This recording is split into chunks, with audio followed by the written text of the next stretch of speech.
1 trillion von club का invitation नहीं आया? हाँ जानती हूँ, अब तक नहीं। एक छोटी सी तो बात है, 100 बिलियन ही तो करना है। वही तो, उनकी सीईओ इसी साल 1 ट्रिलियन वॉन क्लब में शामिल हो जाएंगी। पागल हो गए हैं।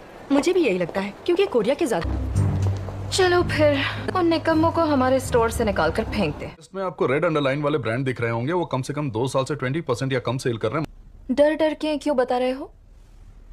हमने अपना लॉ किसने किया? डायरेक्टर योनू ने। सर, सीईओ मैडम आपको बुला रही हैं। उन्होंने अभी मिलने बुलाया है, वो काफी नाराज लग रही हैं।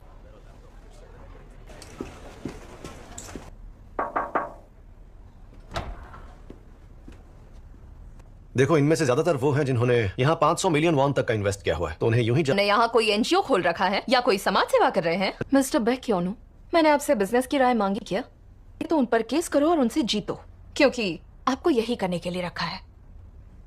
जी समझ गया। Meeting over.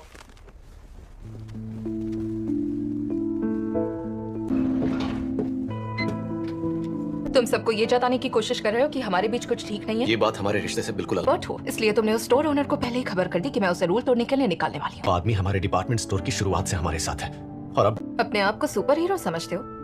दुनिया की चिंता छोड़ो और अपने करीबी लोगों की कद्र करना सीखो। क्या अब हम उतने करीब हैं भी? घंटे बाद मुझसे लाउंज में मिलना। हाँ ठीक है।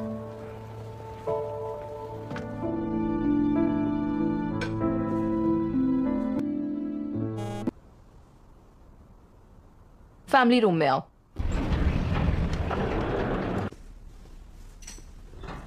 देर क्यों लगा दी? मैंने अभी मैसेज किया। ये जानता नहीं इस वक्त हम यहीं मिलते हैं? माफी चाहता हूँ। ये कोई सेलिब्रिटीज थोड़ी है। तो क्या हम इनके रिश्ते के बारे में फैल रही अफवाहों की खबरें ही देखते रहेंगे? यही गॉसिप है कि दोनों ऑफिस में लड़ते ही रहते हैं।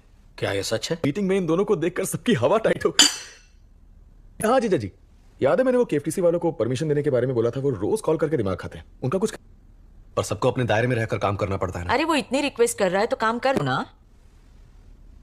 और हमें तुमसे बच्चा चाहिए। 1-1.5 साल बाद बच्चा पैदा होते ही तुम्हें एमबीए करने बॉस्टन जाना होगा। देखिए, मैं अब भी आपसे वही कहूंगा कि मुझे अब एक और डिग्री लेने की कोई इच्छा नहीं है। तुम्हारी इच्छा पूछिए किसी। बस भी करो, बच्चे के लिए तुम उस पर जबरदस्ती नहीं कर सकती। तुम चाय पी लो बेटा। हमें सुबीन से मिलना ही है तो अगला मई महीना सही रहेगा। जी, ये सुबिन है कौन? और कौन? मेरी गोद में खेलने वाली मेरी नातिन होगी। मेरे सरनेम की जगह उसकी माँ का सरनेम लगेगा। क्या हुआ? आजकल फैमिली हेड मर्द हो ऐसा जरूरी नहीं है, जमाना बदल चुका। पापा, जब मैंने आपसे पूछा था कि हमारे बेटे घोनू को माँ का सरनेम देना है तो आपने मुझे तो पागल कह के चुप करा दिया। दोनों बातें अलग है बेटा। ऐसे कैसे अलग है? नहीं है ना?